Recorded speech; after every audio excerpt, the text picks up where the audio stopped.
لكم كده، اعمل لكم حرف اتش. هو ده طريقه لعب النادي الاهلي في الماتش ده. انا محتاج ان نلعب على الاطراف والجزء اللي ورا نص ملعب نادي الزمالك. وصولك للنقطه دي قدام دفاع نادي الزمالك فانت يعتبر وصلت للمرمى ويعتبر جبت جون. انت لو اتخطيت الجزء المربع ده كله، ده اتخطيته بكل لعيبته وبكل اللعيبه اللي جوه الزمالك، انت هتوصل بالمهاجمين بتوعك والاجنحه، هتوصل ل منطقه 18 الفريق الزمالك.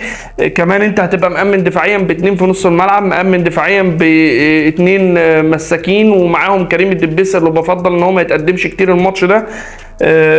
ليه بقى مودست وسام مش كهربا وسام، مش كهربا ومودست؟